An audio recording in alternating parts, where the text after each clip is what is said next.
Siyakuthokozela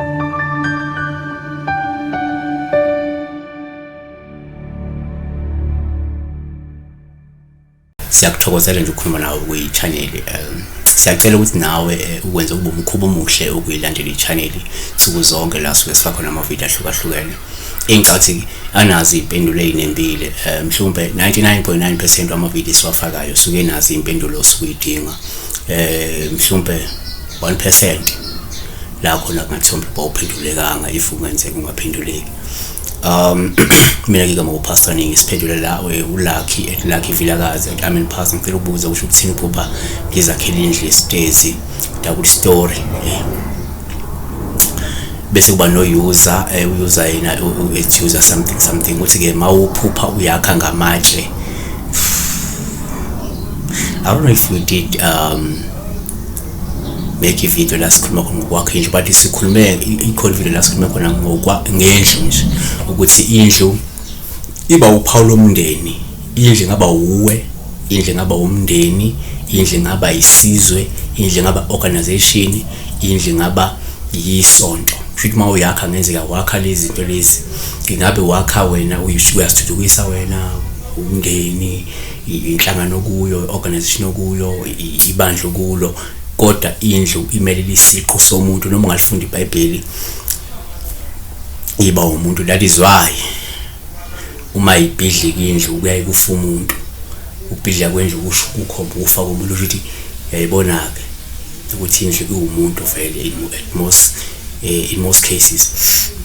So asibheke la ukuthi uma uyakha indlu mhlawumbe sibheke nakhona the reason why thina as we don't give one response guys. Ngicabanga the level of wisdom and the level of thinking yabo ayakifani, and I don't believe ukuthi iphupho lingashinto eyodwa kuwona wonke umuntu. There are certain dreams angashinto eyodwa kwabanye abantu abaningi, but khumbula ukuthi we were divided by ama religions and beliefs, cultures, yabona, nama background ethu. Omunye umuntu nje ngokomndeni wabo bebodwa kunezinto eziminisha something kubo.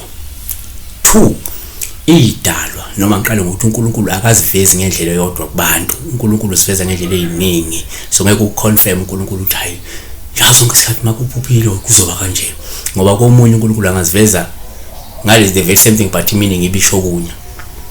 Even eyidalwa zabantu amadlozi noma amathongo aziveza ngendlela ehlukene kubantu abahlukahlukene, yayibona. So uma uphupha uyakha lendlu, la sikhuluma ngendlu nje oyakhayo. Number 1, kungenzeka uphuphe indlu kupha oluhluma uyakha olungasho ukuthi kungenzeka kuzokuba namandla okuqala umndeni wakho uwakhe uphinde ube nozinzo. Uthi Jeremiah 29:5 uthi ke yakha indlu nihlale kuzo, oyakhani izindlu nihlale kuzo, tshala namasimu nidle isithelo zawo. 2, uma uphupha indlu kuyenzeka kube uphawu ukuthi uyakha osuke lusho intuthuko nenqubekela phambili nenguquko ezinhle ezizokwenzeka esikhathini esiseduze esizofika. Izaga 24:3 indlu yakhiwa ngokuhlakanipha, iqiniswe ngokuqonda, amakamelo agcwaliswa ngokwazi ngayo yonke ingcebo enqabileyo nemnandi. Futhi ungalindela ke la izinguquko ezinhle, ungalindela intuthuko mhlawumbe ubona yakha lendlu le. Number 3, yenzeka futhi uma indlu ube uphawu oluhluma uyakha oselikhomba imizamo yokuqinisa mhlawumbe isisekelo somndeni wakho noma ukuthuthukisa lokwenza ngcono isimo somndeni wakho, isimo sempilo yomndeni wakho. uJoshua 24:15 ukepha mina nendlu yami siyakumkhonza uJehova. So ukhuluma ngomndeni wakhe, bekhuluma ngendlu yakhe, umndeni wakhe, yabo. Number 4, kuyenzeka futhi uma uphupha indlu kube uphawu oluhluma uyakha lendlu lo ngabe chaza nje isidingo sokwakha nokuthuthukisa ubudlelwane bakho nomndeni wakho. Kungenzeka mhlawumbe bufekelile ngesikhathi esendlule, kungenzeka bephinge buhle, kungenzeka njengamanje kunalesi sidingo sokuthi ubakhe ubuthuthukise ubudlelwane. NgokaLuka 10:5 nakuyiphi indlu eningena kuyo qalani nithi ukuthula makube kulendlu. 1 Samuel chapter 25:6 nithi kumfowethu ukuthula makube kuwe, ukuthula makube kuyo indlu yakho, ukuthula makube kukho konke onakho.